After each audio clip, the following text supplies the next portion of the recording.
15. I had a grand house cleaning once. It was always a habit with me to save the bulk of my letters, partly for reference, and partly because a letter seems to me so much a part of the writer that destroying it is a painful task. I started by putting them away in packages, in bundles, in boxes. I finally had to do them up in bales and stuff them into hogsheads until at last there was nothing for it but to store them on the loft of my big old barn. Then I needed the loft. Something had to go. So I put two young men at the job of sorting and the 10 years accumulation, taking off such names and addresses as might be useful later, and then burning the lot.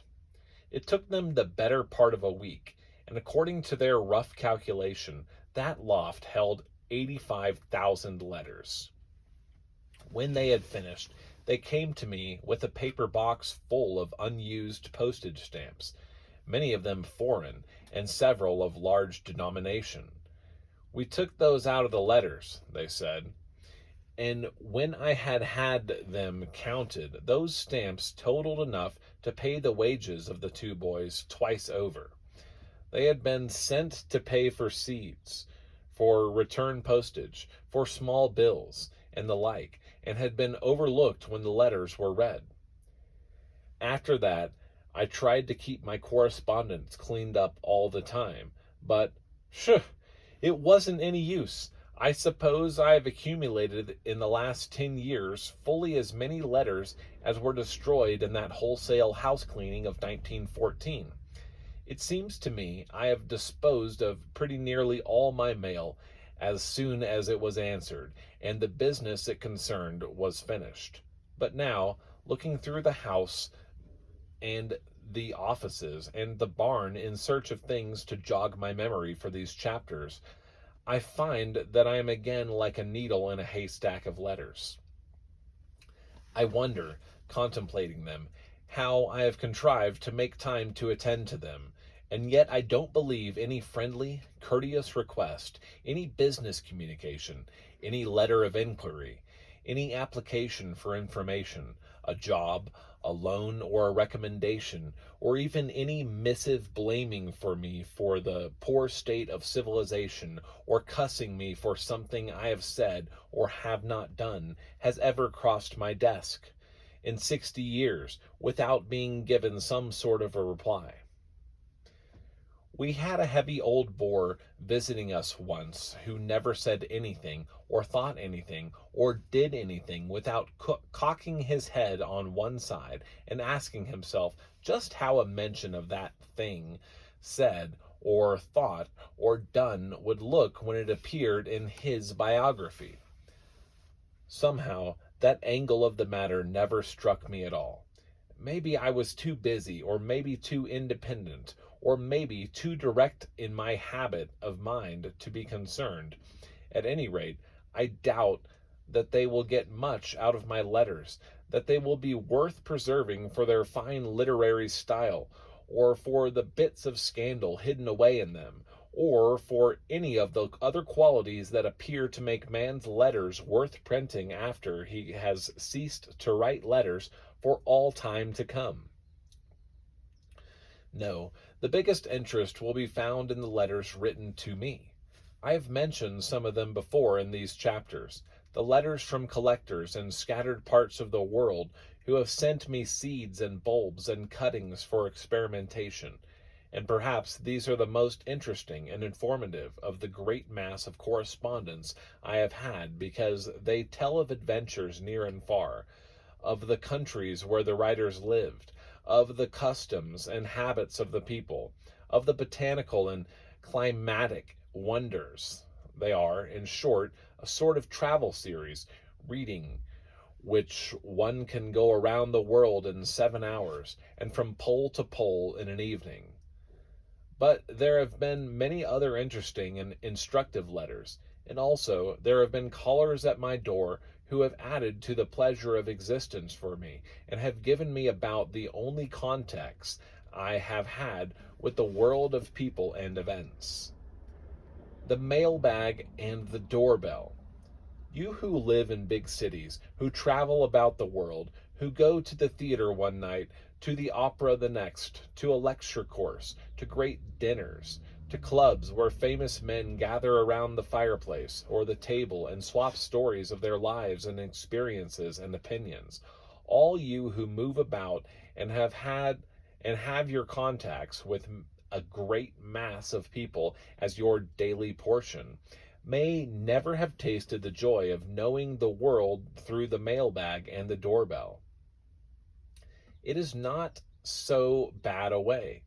It has this advantage over yours that, whereas you know what is coming and can choose what you want to indulge in and can determine for yourselves pretty largely what each day will bring in the way of contacts. I have been so tied by my work and my interests that whatever I have had has come to me, and has come generally without my asking for it, or knowing of it in advance, or having any idea of what it would be when it did come.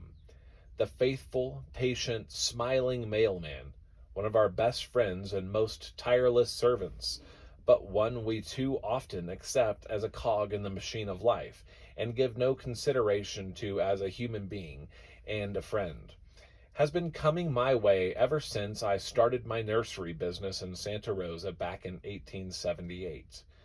He has walked, or he has ridden a bicycle, or he has driven a lean old horse, or a fat and chubby pony, or he has come in an automobile, and he has brought the world to my desk, rain and shine, summer and winter, early and late, ever since that date, and made me smile or laugh, or thrill with satisfaction, or puff with pride, or weep in sympathy, or cuss a little in a mild way, or pound my desk and explode in good, old-fashioned, satisfying, down-east vernacular.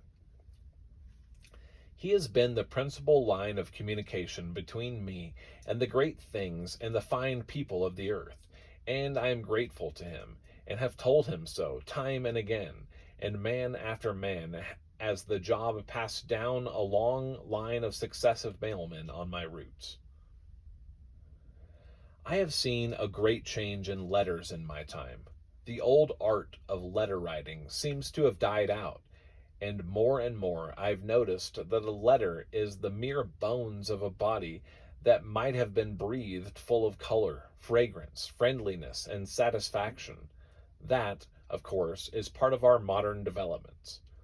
The main thing now is to use the fewest possible words, make ourselves clear in the business, and file copies for use in case a lawsuit comes up. There isn't much romance in that kind of letter writing, and there never can be. Taken generally, my mailbag has contained letters and papers and clippings and books more interesting and colorful and romantic to me when taken together as a cross-section of the times and a survey of the world than as separate individual human documents. If a body has a mind to, if a body has a mind to, he can get a pretty interesting and valuable notion of human nature from letters.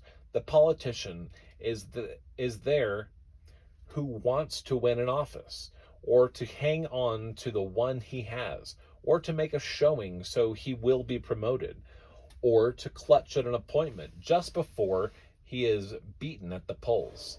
He seldom wants you to think about the good of the nation or the state, or to ask for your help in a worthy cause, or to make it possible for you to find a way out of your own troubles or difficulties.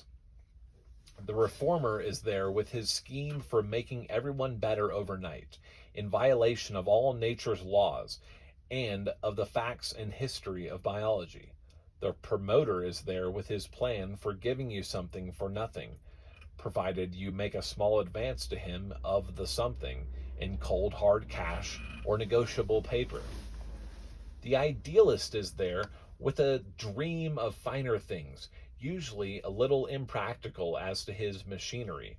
The unsought friend is there warning you against somebody or something you have no idea of exposing yourself to. The jealous man is there, so afraid of something you do or say will seem to cast a shadow on his zealously guarded reputation or dizzily erected structure of complacence. The failure is there who wants to know how he can succeed by some simple process like saying, "Open sesame," or waving a wand over the black bag of his own incompetence. The beggar is there who is sure your well known kindliness and tender heart will prompt you to help him and his invalid wife takes a sea trip, when you know that they live better than you do and have two grown up children in the family who don't seem to be contributing much to this natural enterprise.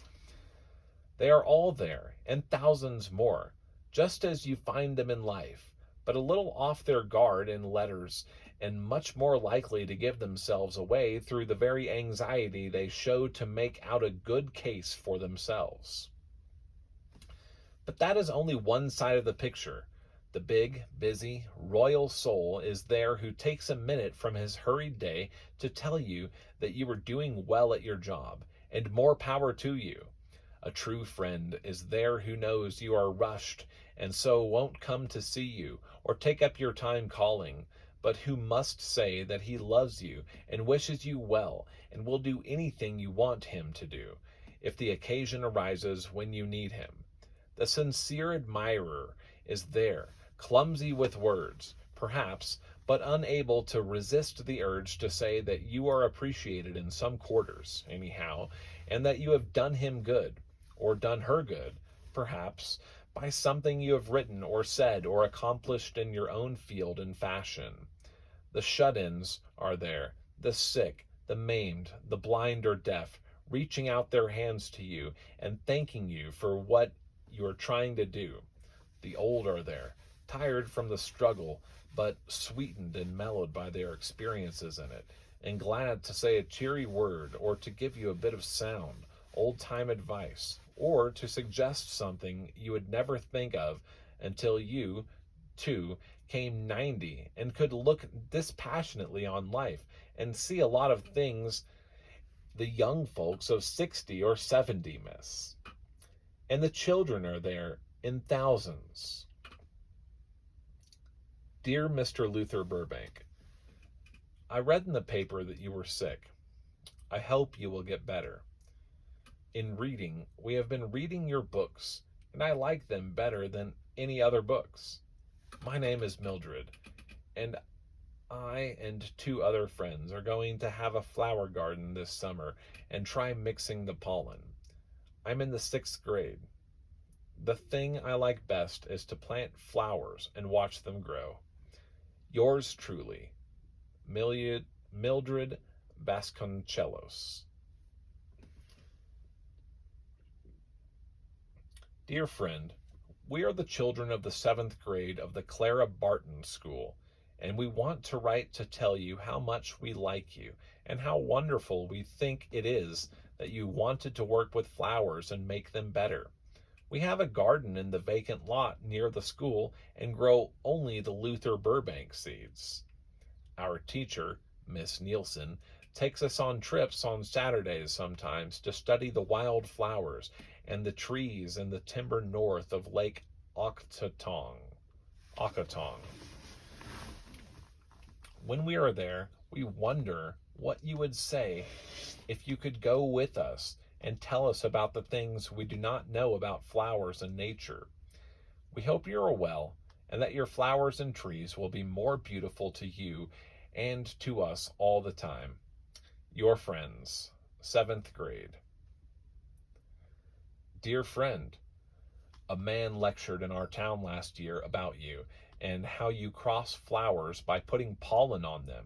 So I tried it with a sunflower, and this spring my seeds came up, and I wanted to tell you that they were great.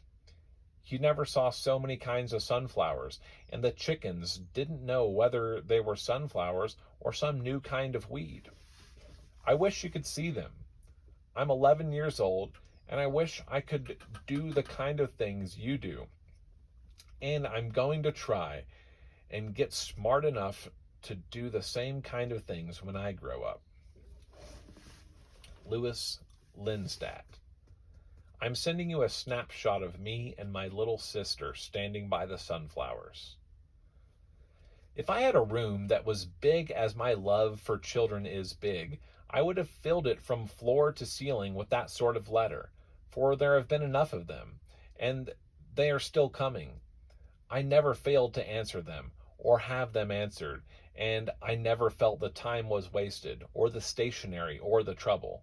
My whole life has been spiced and enriched by my acquaintance with little folks, and I have always felt fortunate in having them for my friends and family in their admiration and confidence and esteem, because they are genuine, they are true, they understand and love nature, and they have no motives except motives of kindliness and interest and enthusiasm. Kind thoughts and a wish to be of service beget kindness and generosity all the world over, I've found. People always felt somehow that I was well disposed toward everyone, and my work spoke for itself, so that I was early the recipient of thousands of the most sincere and friendly letters.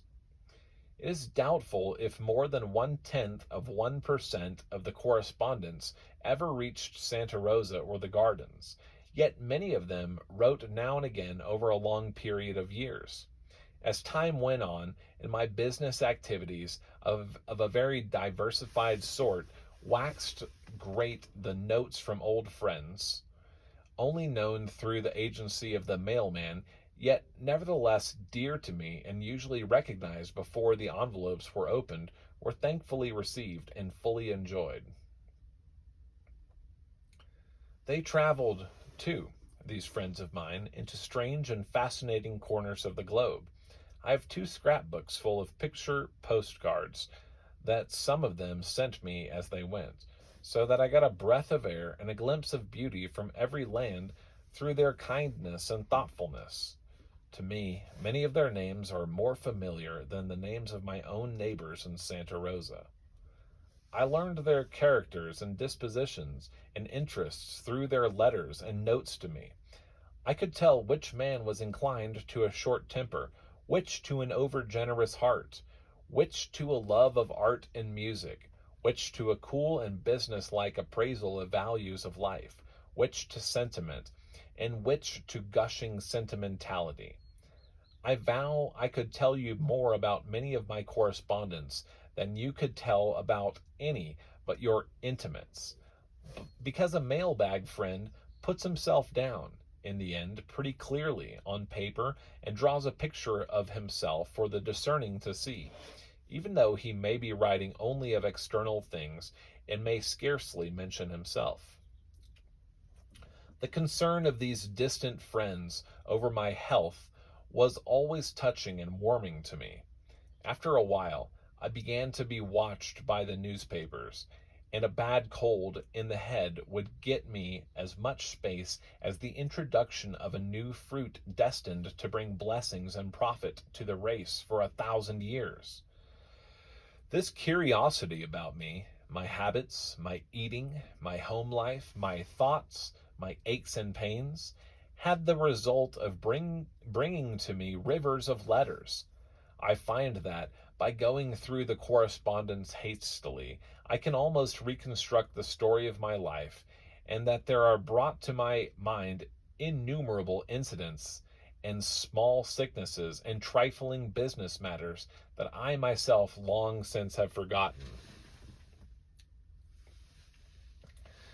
Thus, along about 1894 and thereafter, I had a worry that made me sleepless and ruined my digestion. In the letters of those years, I find scores prescribing for me, offering remedies, urging dietary changes, and generally fussing over me as though I were in the last stages of collapse. And what a variety of cures!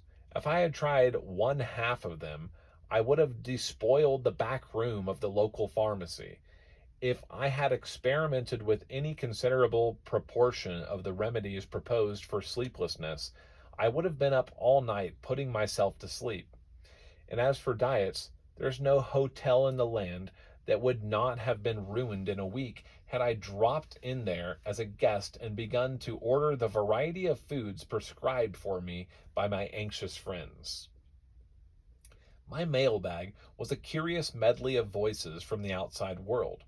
Almost everyone wanted something, in the humblest and most thoughtful way, usually, and with no intention of being a nuisance or causing me vexation or trouble. Often, of course, they wanted impossible things. I don't know why they should have thought that I was a combination of King Solomon, Cambridge University, and information desk, but apparently they did. From one mail, chosen at random, I glean the following.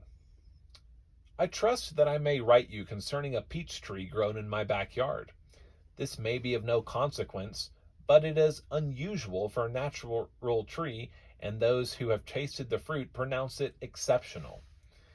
If it is true, I should like to make it profitable to me and to society. But I'm unfamiliar with methods of determining the quality of the fruit or for commercializing it. Therefore, I am sending you a can of the fruit and a few twigs which are commencing to bud. Approximately what might be the value of such a tree? Should it be sold outright to a nursery? And what steps would one take to prove the value to a nurseryman, and when proved, to sell it? I shall be very anxious to hear the result of your analyzation of the fruit. That was a stumper, because the fruit was canned, and there was little about it to distinguish it from other peaches. Moreover, the twigs died on the way, so my analyzation didn't get very far.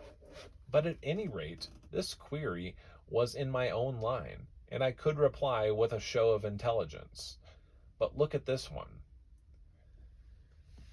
I enclose herewith a typewritten copy of my book on the seat of the power of cognition. This has been read by a prominent physician and has his approval on all questions of human physiology.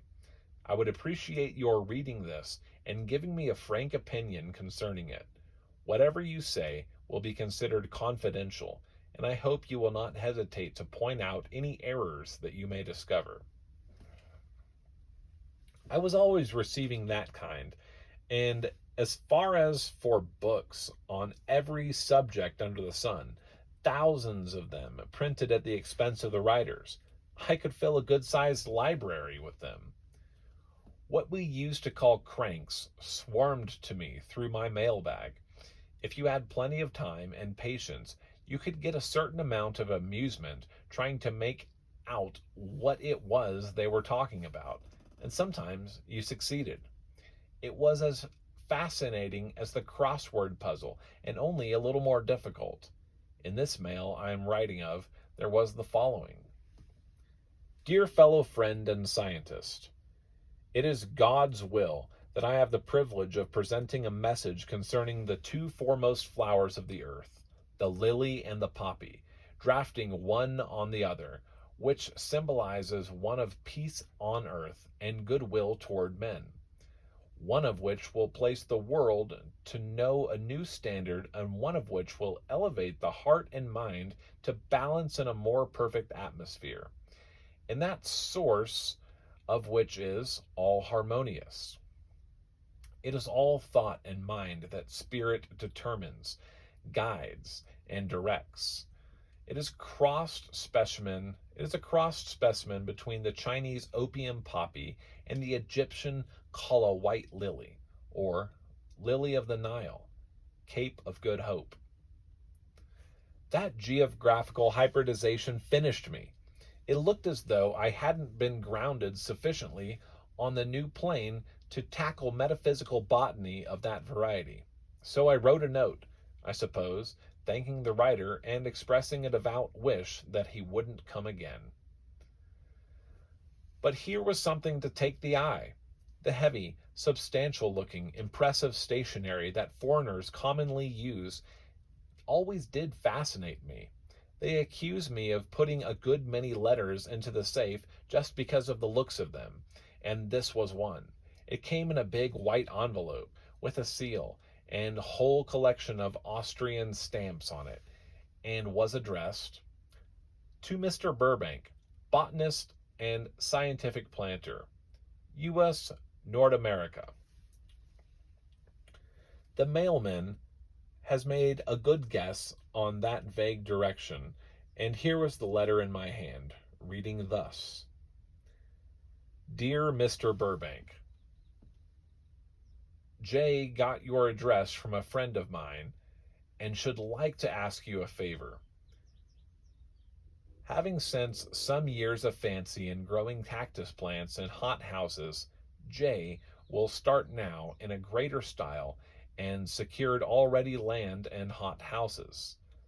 For the beginning, Jay needed some seeds of the adhering list, altogether about 20 grams, which you may mail by sample without value. Later, if Jay come more in business, Jay intend to import by your help whole plants. You may be convinced that Jay will cover all the expenses you may have. In the hope that you will trust me and do me the favor, Jay remain with the kindest greetings. That letter was the beginning of a pleasant friendship, and some small profit on both sides, I hope. The next started generally, and ended up particularly, a characteristic I observed in many letters of this nature. It ran: For 9 years in Norway, my native country, I taught natural history.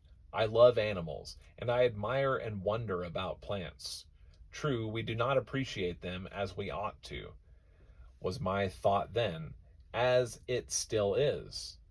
They are able to teach us all about a beautiful life, but most people do not learn their language. What they miss by that they never will know.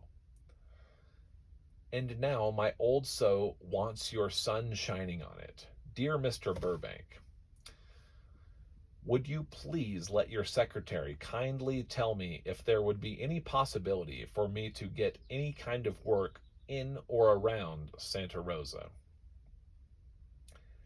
That was what it was all leading up to, and yet, on second thought, perhaps I am doing the writer an injustice.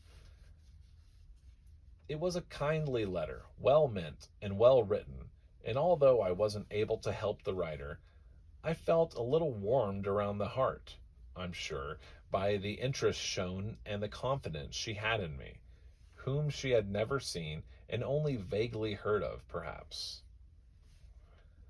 There was always at least one present, large or small, most of them sent without any hope of return or expectation of reward or reciprocation of any sort.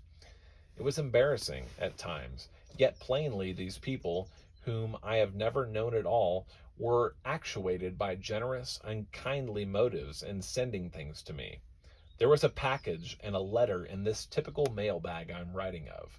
The letter read: I have long been an admirer of your successful work, and as a small token of my esteem, I am forwarding a box of my candy, which I trust reaches you in good condition. My parents came from Germany many years ago, where my father learned the confectioner's art. I was born in the business, and like yourself, have tried always to improve my work. I trust you will accept this small gift with the feeling it comes from a friend. There was a feeling of brotherhood in that statement of his, that he also had always tried to make his work better, and the family assured me that he had succeeded after the sample had been passed around and tested by the experts there present. An organ man's letter came next. I've been particularly interested in what is known locally as the willow herb that grows here along the streams, in the open woods, and especially in burns. It is so abundant that it crowds out the grasses and is hard to eradicate. It would be a big thing if it could be crossed with something to make it a useful plant, and I have been wondering if any crops would be possible that would develop for commercial use, the abundant silky fibers that cover the seed capsules. I trust that I may hear from you on this subject. It was a good thought, and though I did not have time to go into the experiment, I have no doubt that the writer was a man of intelligence and that there was the germ of an idea somewhere in his question. It is from such beginnings that most of our great discoveries have been made and most of our important improvements have sprung. And I was never too busy to encourage people who took time to think for themselves and who showed an interest in nature and her gifts to man. The day wouldn't have been complete without something like this. Are you available for an address before our annual teachers' convention?